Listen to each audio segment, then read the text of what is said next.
Coucou tout le monde, bienvenue sur Viens et suis-moi, écoute et prête l'oreille, je suis Vaya Priar et je suis très heureuse de vous retrouver aujourd'hui pour une nouvelle étude du livre de Mormon dans le programme Viens et suis-moi. Et cette semaine, chers frères et sœurs, nous découvrons l'avant-dernier livre du livre de Mormon qui est le livre d'Éther, un livre que j'affectionne tout particulièrement parce que c'est un livre qui m'a euh, beaucoup aidé, qui m'a beaucoup fortifié, notamment à améliorer ma communication avec mon Père Céleste. Bien qu'il est vrai que les voies de Dieu sont plus élevées que les nôtres et que nous devons toujours nous soumettre à sa volonté, Dieu nous encourage aussi à réfléchir et à agir par nous-mêmes. Et c'est l'une des leçons que Jared et son frère ont apprises. Par exemple, l'idée de se rendre dans un nouveau pays préférable à toute la terre semble venir de Jared. Et le Seigneur a accédé à sa demande en disant au frère de Jared, j'agirai ainsi envers toi parce que tu m'as imploré pendant tout ce temps. Puis, lorsque le frère de Jared a eu besoin de lumière à l'intérieur des barques qui devaient les conduire jusqu'à la terre promise, le Seigneur lui a posé une question que nous lui posons habituellement. Que veux-tu que je fasse? Il veut entendre nos pensées, nos idées, et il écoutera et approuvera ou bien nous conseillera différemment. Parfois, la seule chose qui nous sépare des bénédictions que nous recherchons est notre propre voile d'incrédulité. Et si nous arrivons à déchirer ce voile, nous risquons d'être surpris par ce que le Seigneur est disposé à faire pour chacun d'entre nous. Alors, il est intéressant aujourd'hui, chers frères et sœurs, de noter que beaucoup de personnes se tournent en fait vers des horoscopes, des diseurs de bonne aventure, des gourous, des boules magiques, des biscuits de fortune, des lancers de dés. Les gens ont soif de conseils dans ce monde. Heureusement pour nous, en tant que membres de l'Église de Jésus-Christ et Saints des derniers jours, nous connaissons une meilleure source de conseils, de vérité et de confirmation. Une source sur laquelle nous pouvons compter. Quelle pourrait-elle être, cette source de révélation? Eh bien, c'est la révélation personnelle de notre Père Céleste par la puissance de l'Esprit, le Saint-Esprit. Et l'un des meilleurs endroits dans toutes les Écritures que je connaisse pour apprendre comment fonctionne la communication entre l'homme et Dieu, eh bien, c'est ici, dans le livre des Terres. L'histoire de Jared, le frère de Jared et de leur peuple est un excellent endroit pour mieux comprendre la communication divine. Certaines des questions les plus courantes que l'on peut recevoir en tant qu'instructeur traite de ce sujet. Comment obtenir des réponses à mes prières? Comment puis-je savoir si l'Esprit qui me guide et pas seulement mes propres pensées et sentiments? Comment puis-je faire de la prière une expérience plus significative? Pourquoi mes prières sincères semblent-elles sans réponse? Toutes ces questions peuvent être posées et je crois que ces chapitres peuvent aider à répondre à chacune d'entre elles. Cette étude me fait penser à un ami avec qui j'ai conversé cette semaine et qui avait quelques préoccupations quant aux décisions qu'il devait prendre et quelle serait sa vie dans les jours prochains, principalement sur le plan professionnel. Cette étude, je l'espère, l'aidera à mieux comprendre le pouvoir de la prière et de la révélation. Le livre des Terres est un retour en arrière dans l'histoire du livre de Mormon. L'histoire du frère de Jared se déroule près de 1600 ans avant que Léhi et Néphi n'arrivent dans la terre promise. Elle commence à Babel, où le peuple essaya de construire une tour assez haute pour atteindre le ciel. Et en conséquence, le Seigneur confondit la langue du peuple, et Jared, son frère et leur famille se trouvaient parmi ces personnes. Le frère de Jared prie pour que leur langue ne soit pas confondue, et le Seigneur répond à cette prière et promet de les conduire vers une terre promise. Les Jarédites, comme nous les appellerons, quittent Babel et sont conduits à travers le désert jusqu'au bord de la mer où Dieu leur donne ensuite des instructions sur la façon de construire des barques pour les transporter à travers l'océan vers le nouveau monde. L'un des aspects les plus remarquables de l'histoire survient lorsque le frère de Jared demande au Seigneur de leur fournir un moyen d'avoir de la lumière à l'intérieur de leur barque. Le Seigneur demande au frère de Jared de proposer sa propre solution à cette demande. Il demande alors au Seigneur de toucher 16 petites pierres avec son doigt pour les faire briller et éclairer les barques. Le Seigneur fait cela et ce faisant montre au frère de Jared son doigt, puis son corps spirituel également. Les Jarédites entreprennent alors un voyage de 344 jours à travers l'océan, tandis qu'un vent furieux souffle les barques vers la terre promise jusqu'à ce qu'ils arrivent sains et saufs. N'oublions pas que l'un des thèmes majeurs de cette histoire est la communication entre Dieu et l'homme. Et pour illustrer cela, nous allons rechercher et marquer quelques versets ou séries de versets et identifier des mots ou des phrases qui sont utilisés pour décrire la communication avec Dieu. Vous ne trouverez pas le mot prière dans ces versets, mais vous trouverez différents termes synonymes pour la prière. Quels sont-ils? Dans le chapitre 1, les versets 34 à 38, dans le chapitre 3, les versets 6 et 7, on nous parle de pleurer. Au verset 38, s'enquérir. On nous dit que prier, c'est parler, invoquer, chanter des louanges, remercier. Ne trouvez-vous pas que ce sont d'excellents mots pour la prière? Mais il y a une question à méditer. Que nous apprennent ces mots sur la prière? Pour moi, parfois, je pense que nous utilisons certains termes dans l'Église si souvent qu'ils commencent à perdre un peu de leur sens. La prière est l'un de ces termes. Dire nos prières peut souvent devenir une routine, une répétition, un exercice dénué de sens. Lorsque nous commencerons à devenir comme cela, nous pourrions peut-être essayer d'utiliser certains de ces mots à la place et voir si cela change les choses. Alors, plutôt que de dire « je vais aller dire ma prière » ou « faire ma prière », c'est dire « je vais aller crier au Seigneur » ou « je vais demander à mon Père Céleste » ou « j'ai besoin d'aller parler à Dieu ». Est-ce que ce serait différent? Ces expressions semblent avoir une connotation différente, n'est-ce pas? Elles suggèrent l'effort, la sincérité, la communication à double sens, la diligence et l'importance. Si nous voulons que nos prières deviennent plus significatives, nous pourrions peut-être envisager de les appeler autrement que la prière. Essayons plutôt l'un de ces termes et je pense que l'on pourrait remarquer une différence lorsque nous ferons nos prières. Je souhaite nous encourager à aller découvrir par vous-même certaines vérités sur la communication divine. Alors que le frère de Jared cherche de l'aide pour construire les barques, je vois 4 leçons différentes dont le Seigneur répond à ses préoccupations. Alors voyons ensemble la manière dont le Seigneur résout ses préoccupations. Voyons quelques versets qui illustrent différentes façons dont le Seigneur peut répondre à nos prières. La première se trouve dans le chapitre 1, les versets 35, 37 et 40. Le Seigneur a eu compassion. Ces 3 versets nous apprennent quelque chose sur la nature de notre Père Céleste, n'est-ce pas? Lorsque le frère de Jared crie au Seigneur, il est dit à chaque fois qu'il a eu compassion de lui. Et l'une des premières vérités que nous devons comprendre sur la communication avec le ciel est que Dieu est un Dieu compatissant. Et c'est un point de départ important parce que qu'adviendra-t-il de nos prières si nous ne croyons qu'il est un Dieu indifférent, un Dieu vengeur, un Dieu apathique ou un Dieu distant? Si c'est notre perception, nous n'aurons probablement pas la confiance et la foi nécessaires pour l'approcher de manière significative. C'est agréable de savoir qu'il se soucie de nous et lorsque nous faisons l'effort de l'invoquer, il entend et considère nos désirs. Et c'est aussi une vérité importante à considérer lorsque nos prières semblent sans réponse. Ces moments où il ne répond pas de la manière ou dans le délai que nous souhaitons ou attendons qu'il nous réponde. Dans ces cas-là, nous pouvons être sûrs que sa réponse ou son absence de réponse est toujours un acte de compassion envers nous, qu'il démontre sa perspective éternelle, sa sagesse et sa prévoyance en nous répondant de la manière qui nous procurera le plus de croissance et de bienfaits. La vérité sur la communication divine alors, eh bien que le Seigneur est tout simplement compatissant.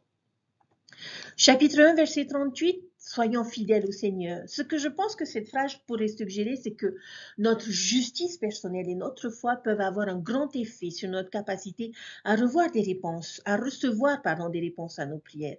Cela ne signifie pas que nous devons être sans péché pour obtenir des réponses. En fait, je crois que Dieu répondra même aux prières des méchants s'ils crient simplement vers lui.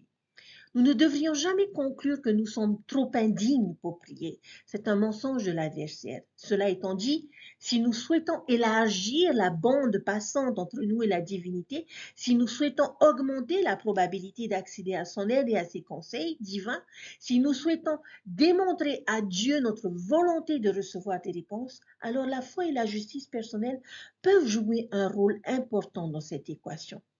Nous savons que Dieu répond à la foi. Et lorsque nous avons constamment montré notre confiance en sa sagesse et notre volonté d'obéir à ses commandements, il est beaucoup plus susceptible de nous offrir des conseils et de l'aide. Parce qu'il sait que nous les apprécierons et que nous nous efforcerons de les suivre. Il existe en effet un lien entre la justice et la révélation. Comme Néphi l'a enseigné dans le chapitre 15 de 1 Néphi, verset 11. Ne vous souvenez-vous pas des choses que le Seigneur a dites? Si vous ne vous endurcissez pas vos cœurs et ne me demandez pas avec foi, croyant que vous recevrez en gardant avec diligence mes commandements, ces choses vous seront certainement révélées. Troisième chose, le verset 43 du chapitre 1, pendant longtemps vous m'avez crié. Apparemment, le frère de Jared avait prié longtemps avant que le Seigneur ne réponde à ses prières. Nous aussi, nous devons souvent être prêts à fournir un effort continu et à long terme avant de recevoir des réponses à nos prières. Pourquoi pensez-vous qu'il en est ainsi? Pourquoi Dieu retarderait-il sa réponse à une prière sincère jusqu'à ce que cette personne l'ait demandée à plusieurs reprises, peut-être même pendant des années avant d'y répondre? Une explication possible est qu'il teste notre désir. Sommes-nous prêts à travailler pour obtenir une réponse? Thomas Paine a noté que ce que nous obtenons à trop bon marché, nous l'estimons trop légèrement. C'est seulement la cherté qui donne à toute chose sa valeur. Le ciel sait comment mettre un prix juste à ses biens. Et je pense que cela s'applique ici. La réponse aura plus de sens pour nous. Il y a l'une des paraboles les plus fascinantes que le Sauveur ait jamais racontées, qui est celle de l'ami de minuit dans Luc chapitre 11 et versets 5 à 8. Est-ce que vous vous souvenez de cette parabole? Il s'agit d'un ami qui se rend chez son voisin à minuit pour demander du pain pour un invité qui est arrivé. Et il ne cesse de frapper, frapper, frapper. Eh bien, le voisin finit par se lever pour répondre aux besoins de son ami. Mais pourquoi le fait-il? Non seulement parce que c'est son ami, mais le Sauveur souligne qu'il lui répond à cause de son importunité. Qu'est-ce que l'importunité? C'est la persistance. Il répond à cause de la persistance de son ami. Nous devons garder cela à l'esprit lorsqu'il s'agit de nos prières. Dans notre monde de solutions rapides où nous voulons et nous attendons à ce que tout vienne immédiatement, nous ferions bien de considérer que Dieu ne fonctionne pas toujours de cette façon, qu'il exige de la persévérance et s'attend souvent à ce que nous prions longtemps avant que la réponse ne vienne. Donc, si vous n'avez pas l'impression d'avoir reçu une réponse, frottez vos jointures sur la porte du ciel jusqu'à ce que vous l'obteniez. Petite mise en garde cependant, chers frères et sœurs. L'instruction est de ne pas frotter nos jointures sur la porte du ciel jusqu'à ce que nous obtenions la réponse que nous voulons, mais jusqu'à ce que nous obtenions une réponse. Et c'est une distinction importante à faire. L'histoire de Balaam dans l'Ancien Testament atteste de cette vérité. Et l'histoire de l'Église concernant Joseph Smith et les 16 pages perdues du manuscrit du livre de Mormon en est une autre. Dieu ne répond pas toujours immédiatement à nos prières, mais lorsqu'il le fait, nous espérons être prêts à accepter cette réponse quand elle arrive, même si elle n'est pas ce que nous désirions ou attendions initialement. Dans le chapitre 2 d'Éthers, les versets 13 et 14, le Seigneur réprimanda parce qu'il se souvenait de ne pas invoquer le nom du Seigneur. Et c'est un fait fascinant. Nous apprenons que les Jarédites restent au bord de la mer pendant 4 ans avant que cela n'arrive et que le frère de Jared est réprimandé pendant 3 heures au moins pour ne pas avoir invoqué le Seigneur. Mais pensez-vous vraiment que cela signifie que le frère de Jared a complètement arrêté de prier pendant ces 4 années? Je ne pense pas que ce soit probable. Je pense qu'il a arrêté de pleurer et d'invoquer ou de questionner le Seigneur. Se pourrait-il qu'il ait simplement arrêté de demander des instructions supplémentaires sur la façon de se rendre à la terre promise? Et pourquoi pensez-vous qu'il a fait cela? Eh bien, peut-être parce que les choses allaient bien. La plage était probablement un endroit agréable pour se détendre. Il pouvait s'asseoir au bord de la mer, jouer au beach volley, profiter de la brise fraîche et des magnifiques couchers de soleil.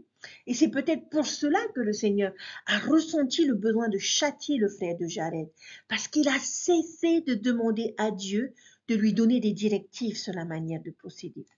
Le but ultime n'était pas cette plage, mais la terre promise. Dieu avait de plus grandes choses en réserve pour eux.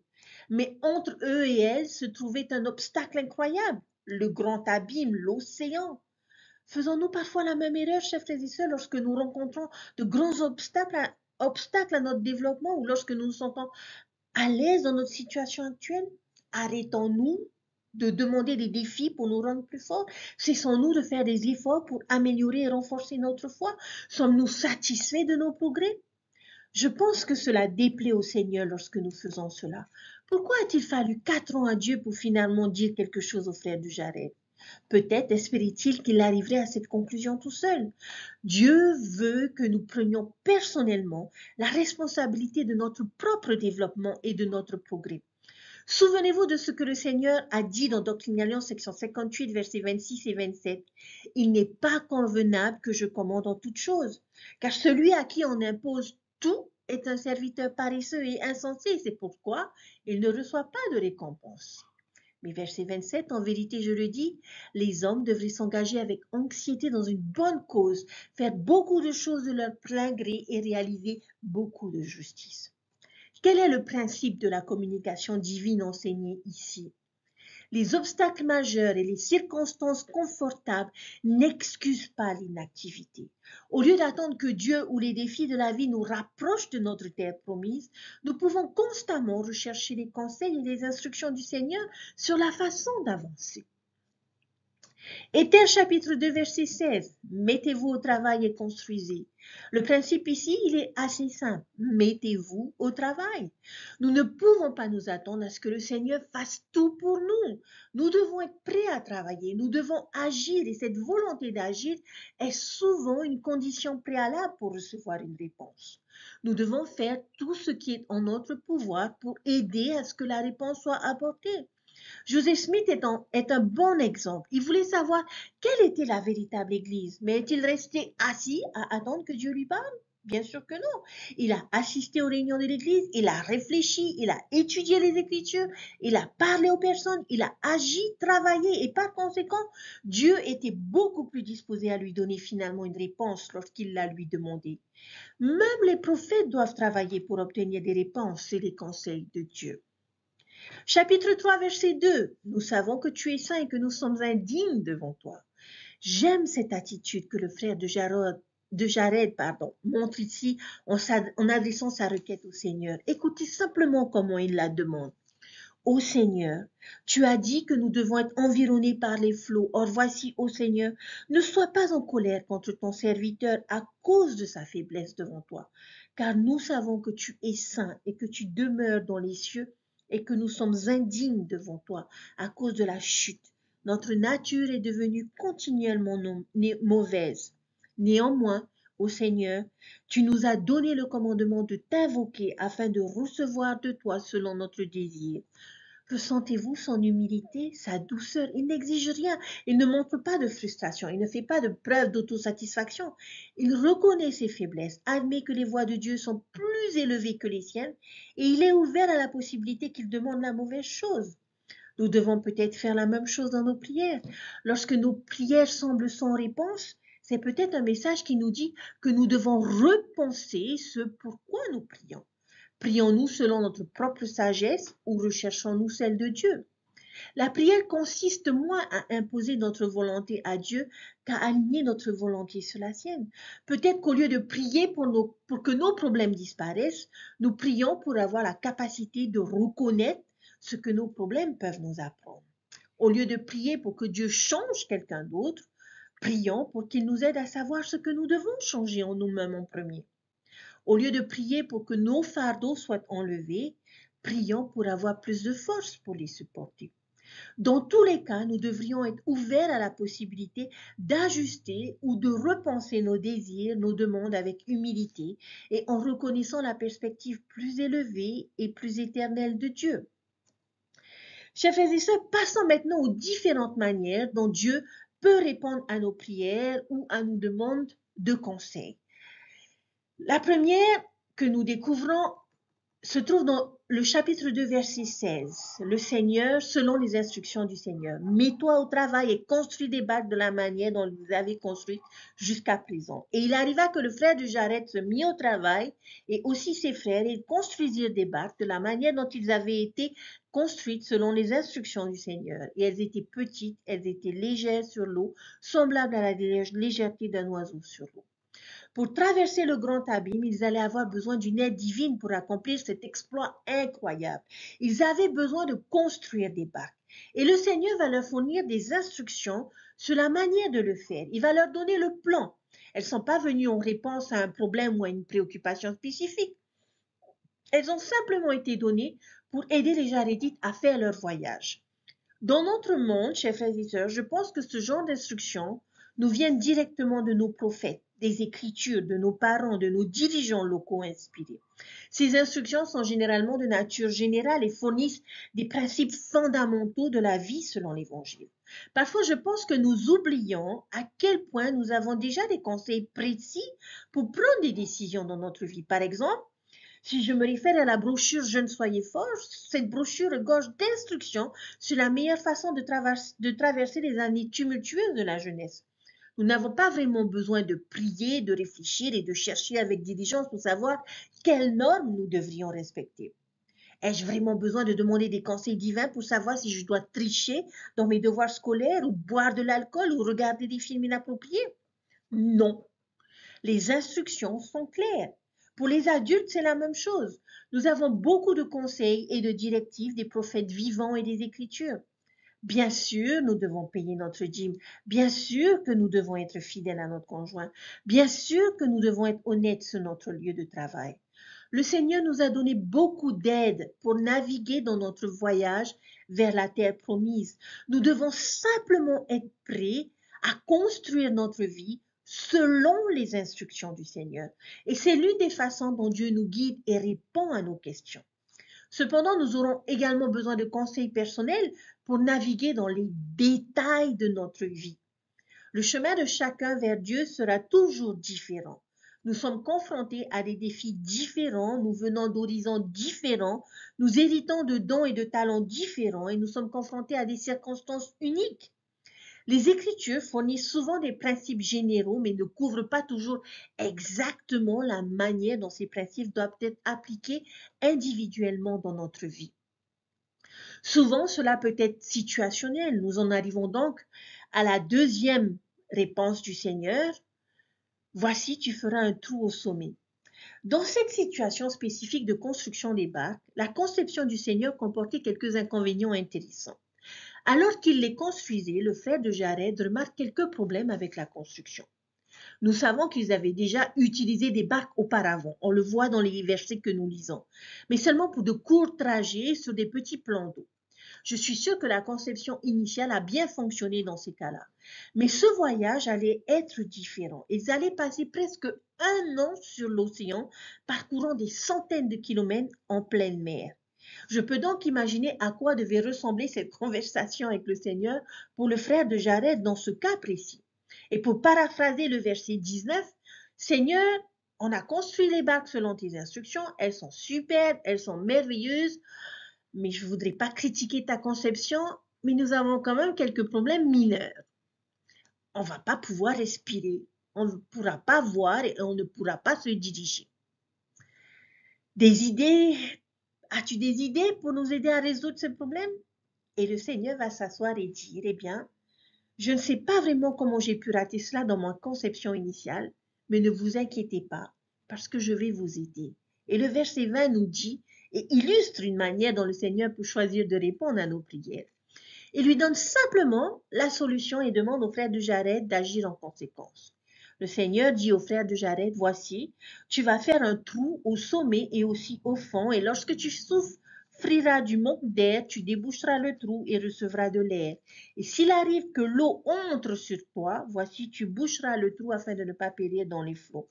Et pendant très longtemps, je me suis demandé pourquoi le Seigneur voulait qu'ils percent un trou au fond de leur bateau. Cela ne me semblait pas avoir beaucoup de sens. Était-ce parce qu'ils étaient parfois à l'envers et avaient besoin de déboucher le trou du fond? J'imagine ces barges comme roulant en rond, mais ensuite, on pense qu'il y avait quand même des animaux dans ces barques. Comment sont-elles censées rouler à l'envers sans blesser tout le monde et leur bétail? Alors, je pense qu'il y a peut-être une théorie sur le fait que ce qu'il entendait par le haut et le bas, eh ben, c'était horizontalement. Là où nous pourrions dire l'avant et l'arrière du navire, lui va le dire le haut et le bas. Comme si l'on parlait d'un terrain de basket où l'on parle du haut et du bas de la raquette, mais c'est une surface horizontale. Maintenant, je ne sais pas vraiment si c'était ça, mais cela me semble logique. Quoi qu'il en soit, ce n'est pas vraiment le sujet ici. Le Seigneur donne simplement au frère de Jared la solution à ce problème. Mais il devait agir sur cette solution. Il devait en fait sortir et faire quelque chose que le Seigneur lui avait demandé de faire. simple, rapide, direct. Cependant, Dieu ne travaille pas toujours de cette façon, n'est-ce pas? Chapitre 2, versets 24-25. Les vents sont sortis de ma bouche. Dans ces versets, Dieu répond au problème de la direction en disant qu'il s'occuperait de celui-là en envoyant les vents pour les diriger vers la terre promise. Parfois, Dieu répond de cette façon. Il dit simplement, je m'en occupe. Vous n'avez rien à faire dans cette situation, vous n'avez pas besoin de gouvernail, je m'en occupe. Il ne nous offre aucune instruction spécifique à suivre. Il dit simplement, mettez simplement votre foi en moi et tout ira bien jusqu'à la fin. Je sais que j'ai eu ce genre de réponse dans ma vie. Avez-vous déjà vécu cela? Lorsque je n'arrivais pas à obtenir un concours, j'avais l'impression d'avoir reçu ce genre de réponse. Le Seigneur ne m'a pas dit ce qui allait se passer, ni aucune instruction spécifique sur ce que je devais faire, à part que je devais tenir bon, avoir la foi et que tout finirait par s'arranger. Et c'est ce qui s'est passé. Apparemment, sorti de nulle part, la solution est venue alors que je ne m'y attendais même pas. Dieu s'en est occupé. Les vents sont sortis de sa bouche pour faire avancer ma barque vers la terre promise. J'aime aussi ce genre de réponse. Cependant, il donne parfois un autre type de réponse. Verset 23 des terres. Que voulez-vous que je fasse? Avec la question de la lumière, le Seigneur répond en disant, il dit au frère de Jared, que veux-tu que je fasse pour que vous ayez de la lumière dans vos bateaux? Car voici, vous ne pouvez pas avoir de fenêtre, car elles voleraient en éclats. Vous ne prendrez pas non plus de feu avec vous, car vous n'irez pas à la lumière du feu. Dans cette situation, il ne donne pas de solution simple à ce problème, mais il demande, que veux-tu que je fasse? Et j'entends le frère de Jared dire, attends, c'est moi qui suis supposé te poser cette question. Et dans ce cas, le Seigneur laisse le frère de Jared le comprendre. Et je crois que c'est très similaire au conseil que le Seigneur a donné à Oliver Cowdery dans Doctrine et Alliance, section 9, verset 8, où il lui demande de l'étudier dans son esprit. Et ensuite, tu dois me demander si c'est bien. Dieu offre au frère de Jared ce que j'appelle des non, pas de cette façon. Il ne fournit pas de solution toute faite, mais il donne quelques paramètres à respecter, certaines choses à ne pas essayer. Alors le Seigneur lui dit, eh bien, que vas-tu faire à propos de cette histoire de lumière? Les fenêtres ne fonctionneront pas, il y aura de grosses tempêtes, elles seront brisées en morceaux, le feu est éteint, les barques sont en bois, l'oxygène est déjà un problème. Mais je vais te laisser résoudre ce problème. Élabore une solution, puis reviens me voir quand tu auras une proposition. N'aimez-vous pas cela, chers frères et sœurs? Parfois, Dieu répond à nos prières en disant « Étudie-le dans ton esprit et demande-moi si c'est bien. » Dieu a suffisamment confiance en le frère de Jared pour le laisser trouver une solution par lui-même. Et c'est la même chose pour nous. Nous avons besoin de sa direction, de ses conseils et de sa sagesse. Mais il n'a pas besoin de commander en toutes choses comme nous l'avons vu auparavant. Il nous laisse choisir. Nous n'avons pas besoin qu'il contrôle chaque décision que nous prenons dans notre vie. Il dit parfois, choisissez. Je vais vous donner des choses qui ne marcheront pas, mais en fin de compte, vous avez le choix. C'est le pouvoir d'agir à son meilleur. Et c'est pour cela que nous nous sommes battus dans le monde prémortel, n'est-ce pas? Alors utilisons-le. Et j'imagine qu'il y avait plusieurs façons pour lui de résoudre le problème de la lumière dans les parcs. Il a eu l'idée des pierres lisses touchées par le doigt du Seigneur. Il lui a présenté sa décision et le Seigneur a confirmé que c'était bon. Il a béni cette idée et l'a fait fonctionner. Je crois que le Seigneur fera ce genre de choses pour nous aussi dans de nombreux domaines de notre vie. Voyez, chers frères et sœurs, il y a tellement de choses formidables dans ces chapitres sur la révélation personnelle et la communication divine. Il y a cependant un autre principe que j'aimerais partager ici. Et j'aimerais vous inviter à jeter un œil à ce modèle que j'ai remarqué. Y a-t-il quelque chose qui vous frappe dans la progression de ces versets? Le frère de Jared crie au Seigneur et le Seigneur a compassion et répond à sa prière. Cette fois, il crie au Seigneur et il entend réellement le Seigneur parler. Il entend sa voix lui donner des instructions. Ensuite, le Seigneur descend et parle avec le frère de Jared dans un nuage. Et puis, après avoir demandé au Seigneur de toucher les pierres, il voit réellement le doigt du corps spirituel de Jésus. Et lorsque le Seigneur reconnaît la grande foi du frère de Jared, il se montre complètement à lui. Voyez-vous un modèle ou un principe dans cela? La progression? Plus le frère de Jared s'est tourné vers le Seigneur et plus le Christ s'est révélé à lui. Cela a commencé par une simple réponse silencieuse à sa prière, puis une voix dans un nuage, un doigt et tout son corps spirituel. Qu'est-ce que cela nous apprend, chers frères et sœurs? Ce que je vois, c'est la vérité. Plus je prie, plus je cherche une connexion avec Dieu et le Christ, plus ils deviennent réels pour nous. Plus je me rapproche d'eux et plus ils me montrent leur puissance et leur présence dans ma vie. Le Christ nous dit, approchez-vous de moi et je m'approcherai de vous. Il y en a tellement que nous pourrions en citer ici. Dieu est compatissant, Dieu est plus susceptible de répondre aux prières des fidèles et des obéissants. Nous devons être persistants dans nos prières. Les obstacles majeurs et les circonstances confortables, chers frères et sœurs, n'excusent pas l'inactivité dans la recherche de la direction de Dieu. Nous devons être prêts à agir en fonction des réponses qui viennent et nous devons être humbles en reconnaissant que la prière consiste moins à imposer notre volonté à Dieu qu'à aligner notre volonté sur la sienne. Parfois, Dieu nous guide à travers les Écritures et les prophètes vivants. Parfois, Dieu nous guide directement à travers les réponses à nos prières. Parfois, Dieu nous guide en nous demandant simplement de faire confiance à sa sollicitude et à sa sagesse. Et parfois, Dieu nous guide en nous disant non, pas de cette façon, mais en nous permettant d'utiliser notre libre arbitre pour prendre nos propres décisions et trouver nos propres solutions.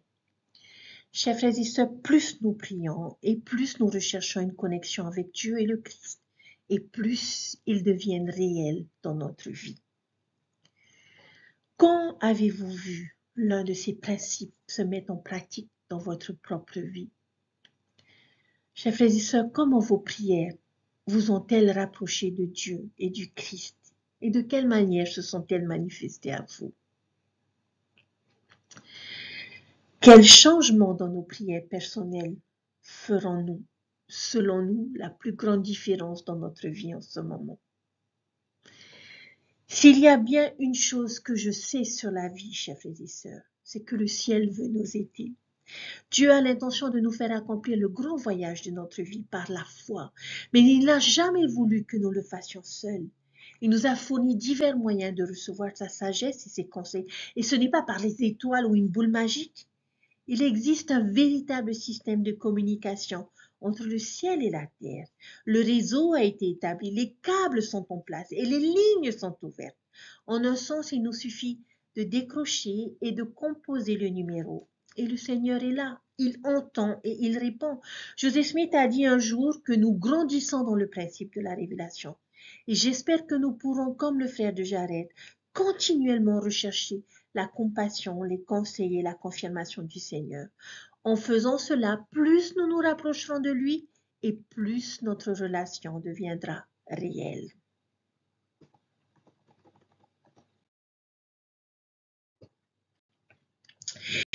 Pour continuer, il y a un principe de cette histoire des barges que j'aimerais souligner à lui seul. Et c'est un principe qui signifie beaucoup pour moi et qui m'a guidée à travers un certain nombre d'expériences difficiles dans ma vie. Pour introduire ce principe, j'aime poser cette question.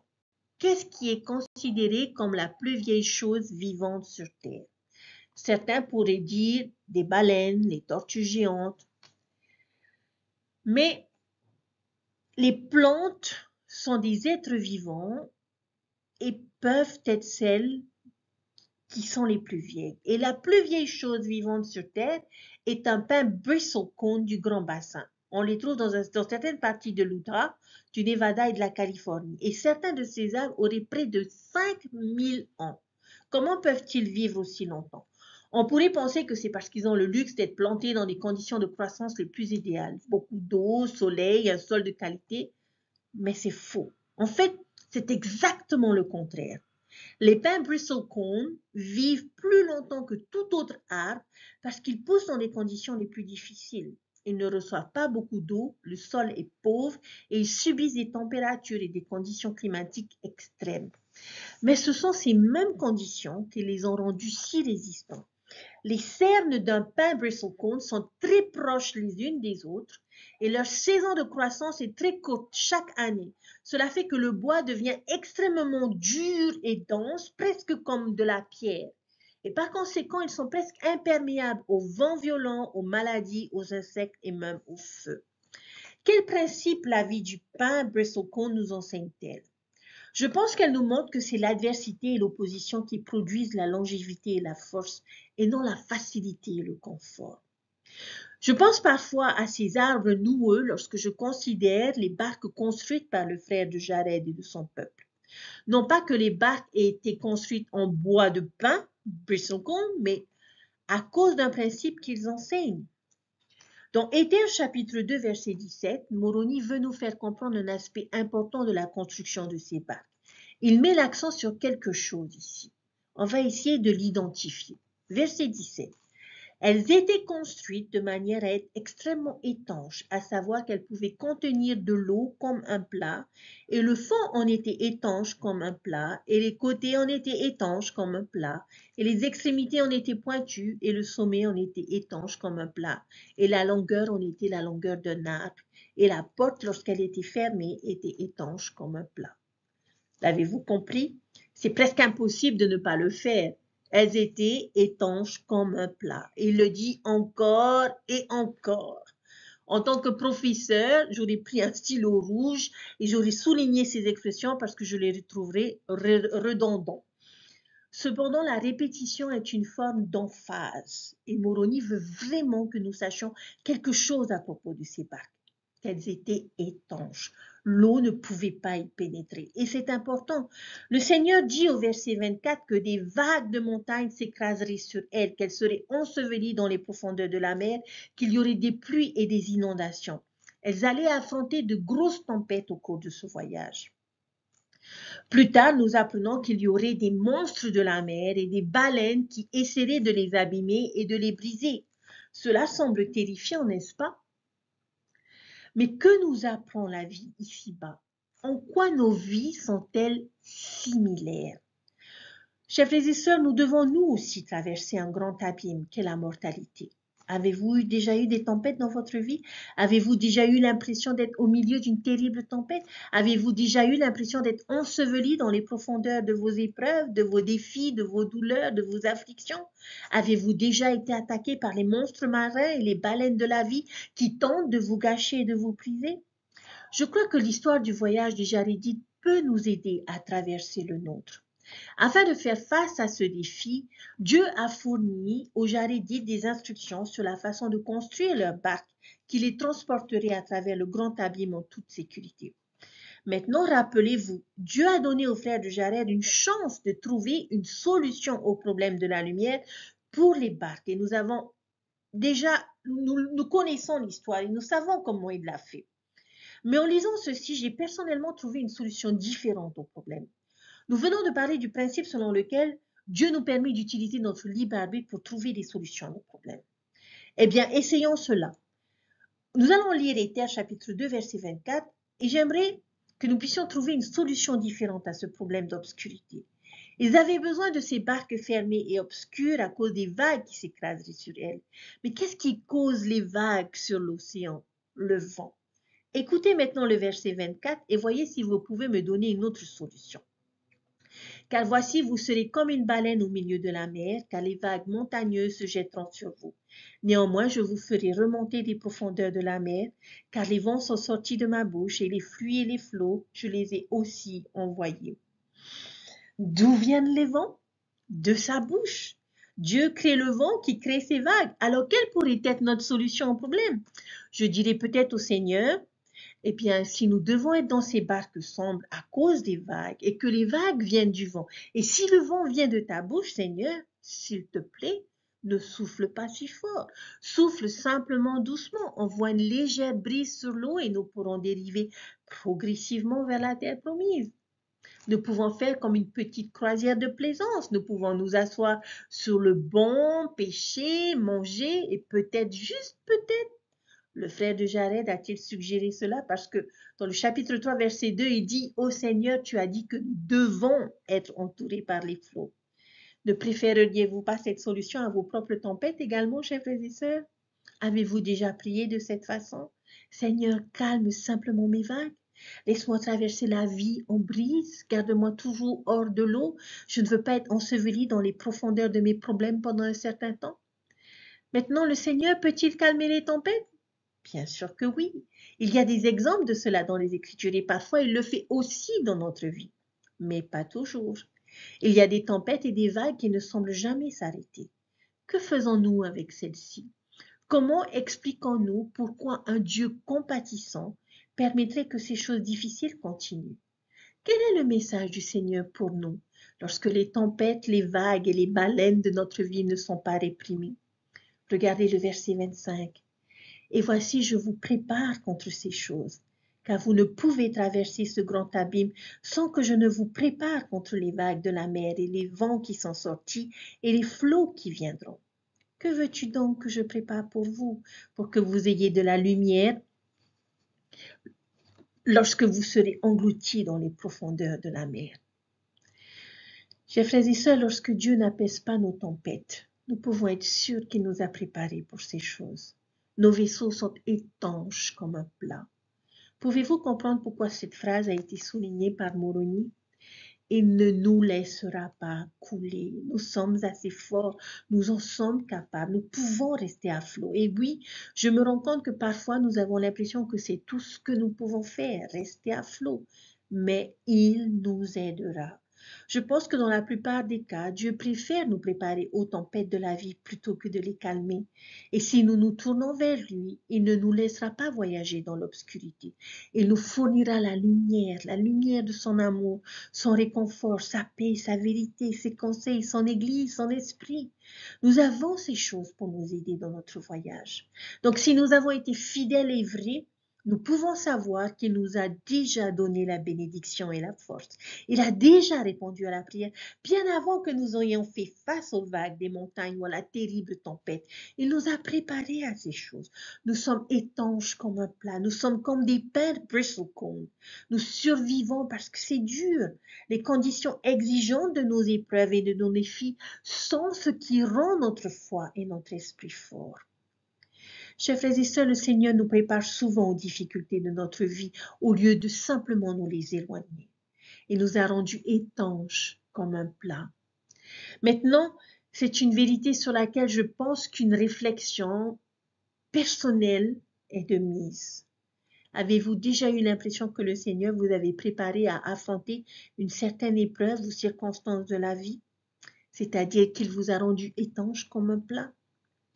Qu'est-ce qui vous a le plus aidé à résister aux tempêtes et aux vagues de montagne de votre vie? Et comment vos tempêtes vous ont-elles rendu plus fort? Je peux imaginer le sentiment que les Jarédites ont dû ressentir lorsqu'ils sont montés à bord de ces minuscules navires et qu'ils se sont éloignés de la terre. Probablement pas différent de ce que nous avons ressenti lorsque nous avons quitté la présence de nos parents célestes pour nous lancer dans le voyage de la mortalité. Et pourtant, le Seigneur nous a également fourni des navires, aussi petites et vulnérables qu'elles puissent paraître comparées à l'énormité de la mer ouverte. Le Seigneur les a rendus étanches comme un plat. Nous aussi avons été préparés par un Dieu d'amour à affronter les vagues et les tempêtes des montagnes qui semblent menacer notre voyage de retour. Il connaît les défis auxquels nous serons confrontés et nous a équipés pour les surmonter, les contourner ou les passer en dessous. Et non seulement cela, mais même lorsque les vents féroces soufflent, nous pouvons nous reposer en sachant que ce sont ces mêmes vents qui nous font avancer.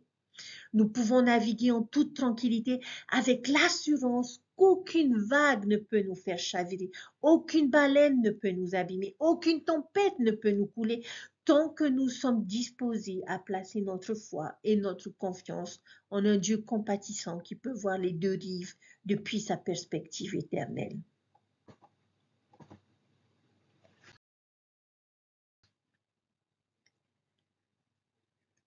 Quel merveilleux récit, chers frères et sœurs, n'est-ce pas? Tellement de belles vérités que nous découvrons dans ce chapitre. Tout ça parce qu'un homme a demandé. Le voyage des Jaritites vers la terre promise peut servir de métaphore à celui de notre voyage dans la condition mortelle. Le Seigneur a promis aux frères de Jared et à son peuple qu'il irait devant eux dans un pays préférable à tous les pays de la terre. Il est rapporté ensuite que les Jarédites montèrent à bord de leur barque et partirent en mer, s'en remettant au Seigneur leur Dieu. S'en remettre signifie faire confiance ou se soumettre. Les Jarédites ne sont pas montés dans les barques parce qu'ils savaient exactement comment leur voyage allait se passer. Ils y sont montés parce qu'ils avaient appris à faire confiance à la puissance du Seigneur, à sa bonté et à sa miséricorde. Et par conséquent, parce qu'ils étaient disposés à se soumettre au Seigneur et lui abandonner les doutes et les craintes qu'ils pouvaient avoir. Le voyage n'a pas été facile pour les Jarédites, chers frères et sœurs. Mais à la fin, les Jarédites abordèrent sur le rivage de la terre promise. Et lorsqu'ils eurent mis pied sur ces rivages, ils se sont prosternés sur la surface du pays, ils se sont humiliés devant le Seigneur et ont versé des larmes de joie devant lui à cause de l'immensité de ses tendres miséricordes envers eux. Chers frères et sœurs, tout a commencé par une simple prière, une requête demandée à Dieu. Que nous ne soyons pas confondus jusqu'au moment où le frère de Jared a demandé à Dieu de toucher ces 16 pierres pour qu'ils aient de la lumière dans leur barque. Rien qu'avec le toucher de son doigt, il avait la certitude qu'elle brillerait. Je nous invite à songer aux choses que Dieu pourrait toucher dans notre vie, et particulièrement notre cœur, si celui-ci était touché par Dieu. Chers frères et sœurs, ce que Dieu a au bout de son doigt est suffisant pour changer ce que nous sommes dans une meilleure version de nous-mêmes. Le frère de Jared a vu le doigt du Seigneur et à cause de sa foi extrême, le Seigneur s'est montré à lui et a témoigné qu'il était Jésus-Christ. Nous apprenons quelque chose de merveilleux concernant notre Sauveur dans ces chapitres. Chaque fois que le Seigneur agit dans notre vie, que nous avons le sentiment qu'il a fait mieux, eh bien nous pouvons voir qu'il peut faire encore mieux que ce qu'il a déjà fait. Il peut se manifester davantage dans notre vie, plus que ce que nous pouvons espérer. Et pourquoi l'a-t-il fait? Parce qu'il voulait que cet homme, le frère de Jared, sache qu'il était Dieu à cause des œuvres qu'il lui avait montrées. Comme pour lui, il le fera aussi pour nous. Il se manifestera dans nos histoires qui seront meilleures grâce à lui et tout cela afin que nous sachions qui il est.